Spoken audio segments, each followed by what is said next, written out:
la psicología, una muy bonita ciencia que se preocupa por explorar algo tan común, pero inexplicablemente ignorado, como lo sería el pensamiento y la conducta del ser humano. Sé que dentro de la psicología existen muchas diferencias entre cuál es el objeto de estudio, pero ignoremos esa parte por hoy. La naturaleza de este campo permite que la imagen popular pueda, en el mejor de los casos, claro, pero a las personas relacionadas a ella como empáticas, que solo están preocupados por ayudar a sus pacientes y que serían incapaces de dañarlos sin importar el motivo. Pero esto realmente no siempre ha sido así. Antiguamente, lo que podemos denominar como tratamientos psicológicos eran algo sumamente loco y salvaje.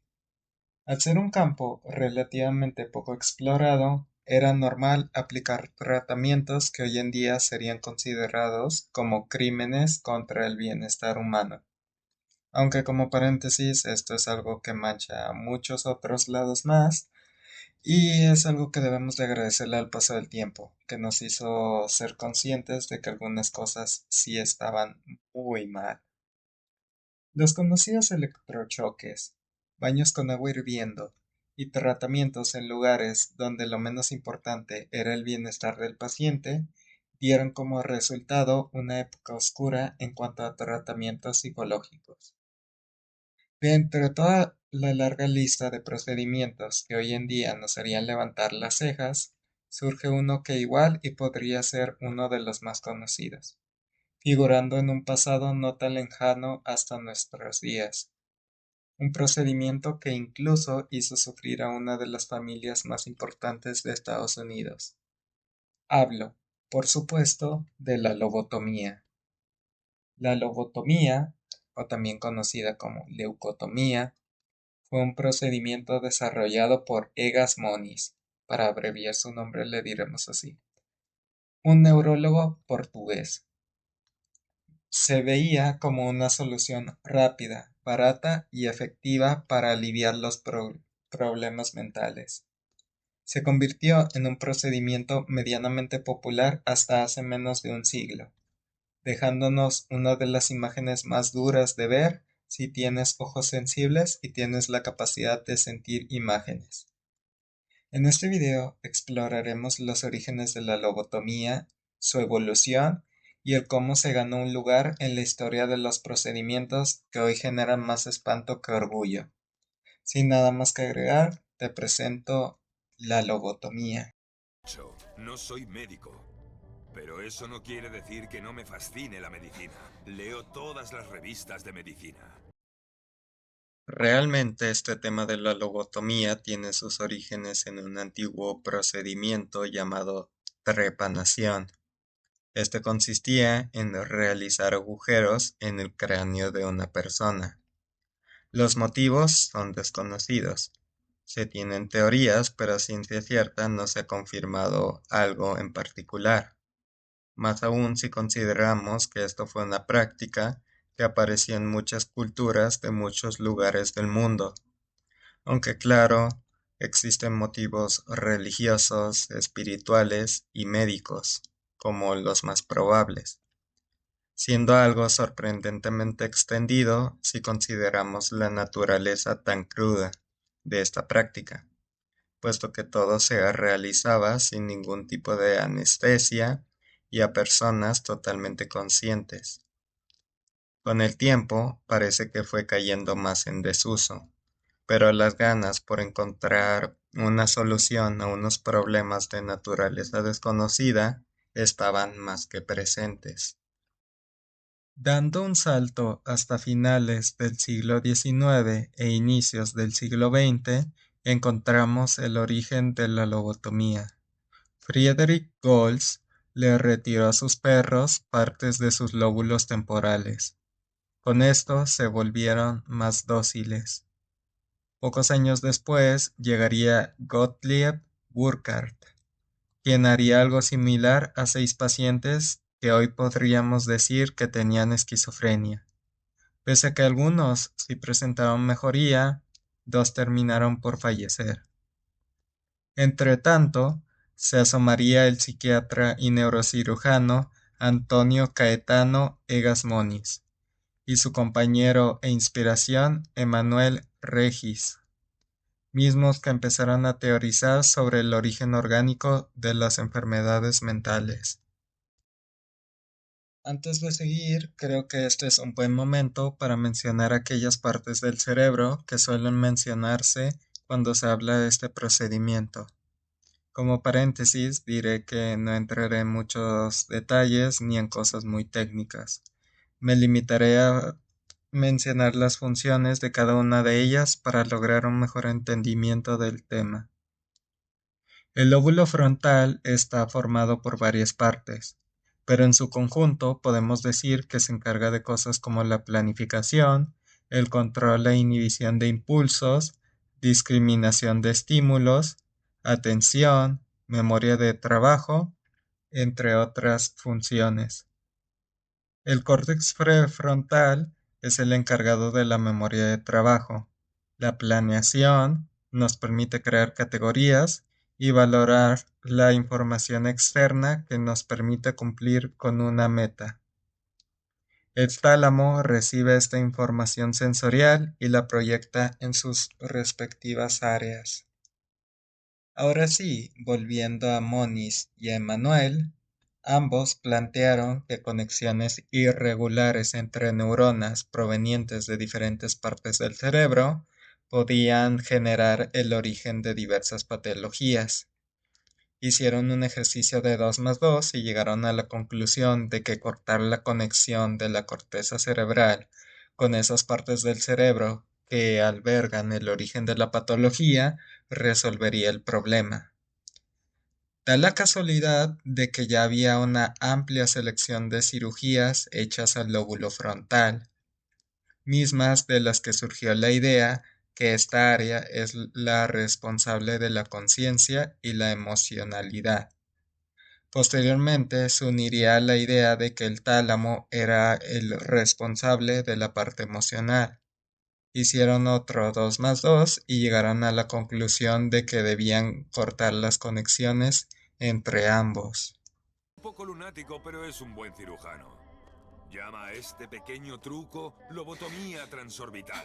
Dando un paso hasta 1935, llegamos al Congreso Internacional de Neurología, celebrado en Londres. Ahí, John F. Fulton presentó un experimento realizado en 2 chimpancés, bautizadas como Becky y Lucy. Este consistía en remover partes de su córtex prefrontal y luego exponerlas a una situación que antes les generaba agitación y gritos. El resultado de esto con Becky fue que permaneció dócil y sin ninguna alteración emocional, aunque la conducta de Lucy empeoró, mostrándose agresiva incluso cuando antes reaccionaba sin agitación. Moniz y Walter Freeman, guarden este nombre para más adelante, asistieron a dicho congreso, pero solo uno de ellos empezaría a aplicar lo que aprendió aquel día. Moniz empezó su práctica ese mismo año. Sus anteriores descubrimientos le permitieron concentrarse en las 2 partes que necesitaba desconectar. Primero, intentó aplicar alcohol en las fibras de la sustancia blanca pronta al córtex prefrontal, básicamente la que conecta al córtex prefrontal con otras partes del cerebro. Experimento que no tuvo éxito, pero sirvió para plantear otro tipo de intervención, la quirúrgica. Con ayuda de su asistente, Almeida Lima, ideó otro plan de intervención. Realizaba 2 pequeños hoyos en el cráneo. Luego introducía un leucótomo, instrumento que pueden ver a continuación. En esencia es un tubo metálico del cual se desprende un cuchillo o una punta filosa, con el objetivo de cortar las fibras que conectan al tálamo con la corteza prefrontal, mismo que conseguían haciendo movimientos pendulares una vez que el leucótomo estaba dentro. Cabe decir que todo este procedimiento lo hacía Lima, puesto que Moniz no se encontraba en condiciones físicas para hacer este tipo de trabajos. Con esto vemos el origen de un procedimiento que él bautizó como leucotomía. En 1936, Moniz reportó haber intervenido con 20 pacientes de un hospital psiquiátrico, y pese que algunos sí presentaron mejorías, otros no corrieron con la misma suerte, añadiendo que Moniz describía cómo la mayoría se volvieron más torpes. 12 años más tarde se celebró la Conferencia Internacional de Psicocirugía, nombre en español, evento donde diversos comunicadores y neurólogos compartieron sus experiencias realizando dicha práctica. La inmensa mayoría de ellos reportó experiencias positivas y mejoría en sus pacientes, lo que permitió que esta práctica fuera mucho más extendida, siendo recibida con los brazos abiertos en una época donde había mucha presencia de personas con problemas mentales. Los lugares donde se atendían no tenían el personal más capacitado y trabajaban en condiciones bastante precarias. Y aparte habían métodos que la historia moderna clasificaría como tortura. Si ya conocían este tema de la lobotomía, se habrán percatado de un detalle importante. Antes mencioné los pasos a seguir para realizar un procedimiento similar. Entonces, ¿dónde quedó esa imagen de una aguja colocada por encima del globo ocular? Entra en escena el otro asistente del Congreso de Londres, Walter Freeman, un médico estadounidense. Al igual que Moniz, se quedó muy interesado en el experimento hecho por Fulton y por las hipótesis sobre el origen neurológico de ciertos problemas mentales. Con esta base decide empezar a hacer leucotomías junto con su asistente James Watts en el año 1936. El dúo encontró que los procedimientos hechos por Moniz dejaban tras de sí efectos secundarios, secuelas que empeoraban el estado de los pacientes o mejorías reportadas que desaparecían al cabo de un tiempo. Además de que en general todos los que intentaban realizar este procedimiento estaban caminando sobre una espesa niebla. La necesidad de un marco más especializado era más que evidente.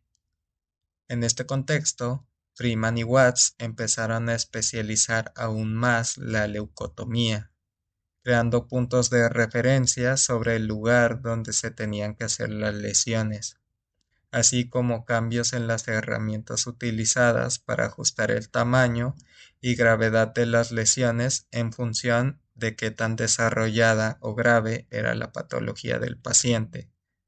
Con esto desarrollaron la leucotomía de precisión. Con este procedimiento más especializado, reportó realizar un total de 20 leucotomías, mostrando reportes que indican la mejoría de 12 pacientes. En 1938 hizo 21 más y 8 años después reportó haber intervenido con 200 enfermos más, de los cuales el 63% mejoró, el 23% se quedó igual y el 14% empeoró en sus estados. Con esta base relativamente exitosa, tuvo rienda libre para realizar miles de leucotomías más. Estoy atravesando con el estilete tu globo ocular. Pero algo cambió en el año 1946. Viendo que la técnica aún podía mejorar y en la búsqueda por encontrar un procedimiento sencillo para llegar a esas partes del cerebro que debían cortar, empezó a idear la llamada lobotomía transorbital o lobotomía de picayelos, que, si conoces del tema, es de donde viene la imagen más clásica de la lobotomía. El procedimiento había cambiado radicalmente.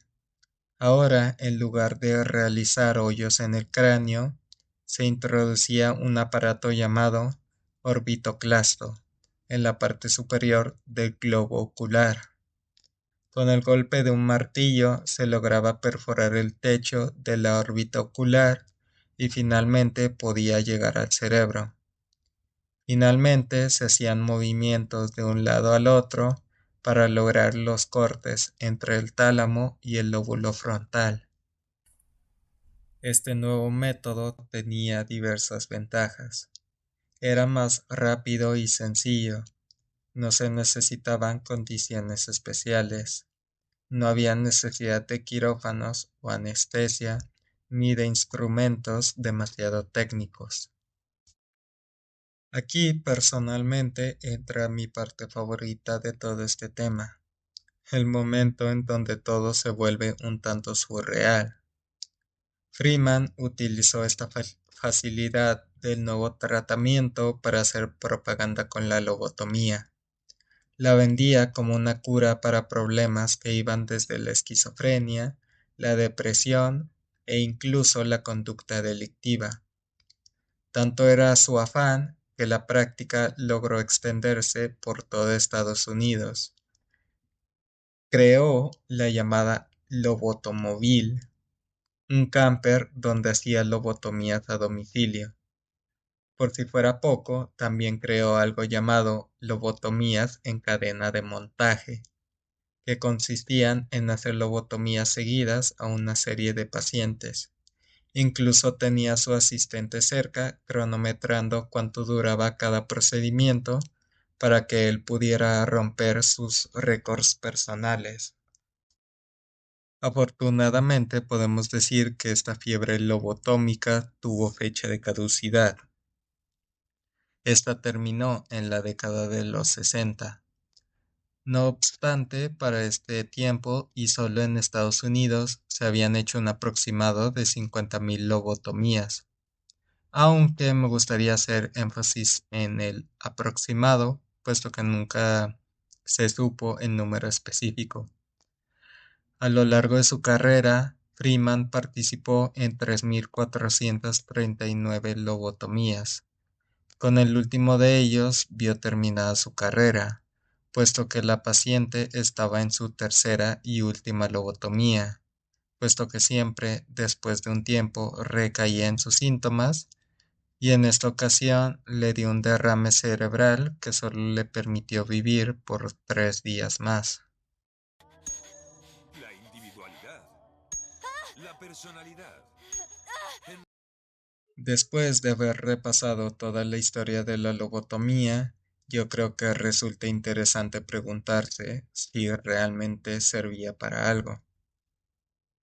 El propio Freeman nos diría que, de 1.000 pacientes con los que estuvo, 50% mostraron mejorías, 30% podrían mostrar mejorías en el futuro y 20% no había cambiado. Años más tarde examinó a 707 pacientes. Los resultados fueron agridulces, pues 73% de ellos seguían recluidos en sus propios hogares o en instituciones psiquiátricas, pese a que al principio presentaron mejorías. En otros estudios hechos a 400 pacientes, el 45% mostraron recuperación, mientras que el 55% restante mostraron mejoría baja o nula. En otra muestra de 54 individuos, el 40% obtuvo buenos resultados, el 21% obtuvo resultados mediocres, el 31% no presentó mejoría e incluso el 8% empeoró en sus síntomas. Otro investigador en el año 1971 estudió 149 pacientes operados, dando como resultado que solo 149 mostraron mejoría. Un estudio mucho más grande, examinando 10.365 lobotomías hechas, encontró que el 75% de los pacientes mejoraban, había un 6% de mortalidad, un 1% de epilepsia posoperatoria y 1,5% de secuelas incapacitantes. Aunque en el caso de los pacientes que presentaron mejorías, la mayoría también sufrieron alteraciones en la motivación y en su estado emocional, y en aspectos como la planificación, anticipación, además de que su comportamiento social había empeorado, reportando frecuente desinhibición y uso del lenguaje inapropiado.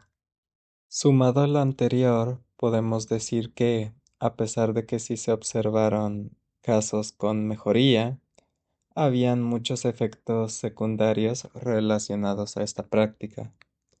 La mayoría de pacientes reportaron un empeoramiento en su comportamiento.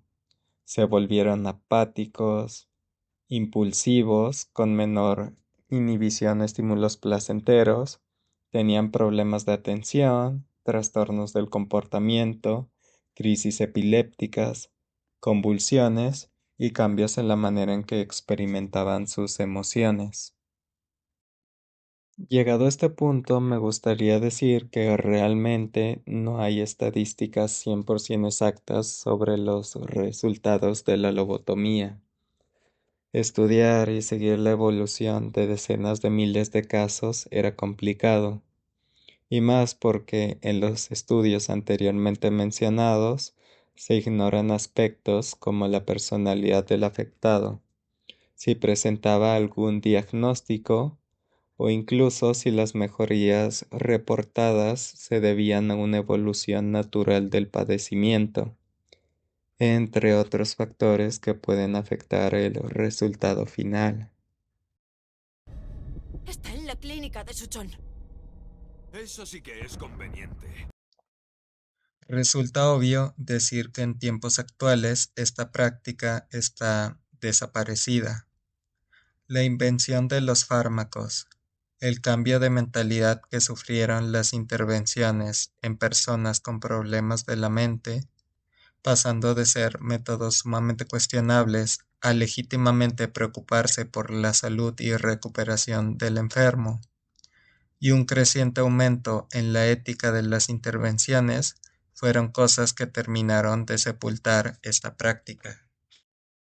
Pese a que actualmente vemos a la lobotomía como un horror, no podemos olvidar que formó parte de un momento muy específico en la historia, cuando los pacientes se acumulaban y cuando los tratamientos eran peores que lo ya mostrado, surgió como una práctica milagrosa, una que podía aliviar la creciente demanda de instituciones y sociedades que veían como ciertos individuos parecían no encajar en la sociedad, gracias a sus alteraciones o comportamientos extraños. Tristemente, los destinos de muchas de esas personas que tuvieron la infortunia de pasar por este procedimiento estuvieron marcados por un empeoramiento en sus vidas. Lejos de encontrar mejoría o una mejor integración con su entorno, se toparon con un hombre que, incluso con las mejores intenciones del mundo, los condenaría a un problema muchísimo peor, robándoles a muchos de ellos algo tan grande e importante como su propia personalidad, cambiada ahora por la de una persona impulsiva y poco interesada, que incluso en sus peores momentos no se hubiera comportado de esa forma. Y bueno, eso ha sido todo por el video de hoy. Sé que me tardé bastante haciendo este video, pero la labor de investigación fue un tanto complicada porque la neurología no es mi fuerte y leer tantas partes del cerebro me revolvió un poco. Pero en su conjunto creo que salió un video bastante entendible y entretenido o llevadero de ver. Si llegaste a esta parte del video, mil gracias. Hiciste que todas las horas que invertí en esto valieran la pena. También puedes dejarme un like si es que te gusta el video o suscribirte si quieres conocer cuando suba algo nuevo. Que como spoiler diré que no será pronto, ya que ya tengo el tema, pero la cantidad de información que tengo que investigar es muy grande, pero igual haré mi mejor esfuerzo para que quede pronto. Y bueno, pueden seguirme en las redes sociales que están aquí abajo en la descripción. Sin nada más que decir, pues me despido. Aquí soy un jinete espacial desconocido y nos veremos cuando encuentre un tema interesante para explorar en un futuro. Cuídense mucho.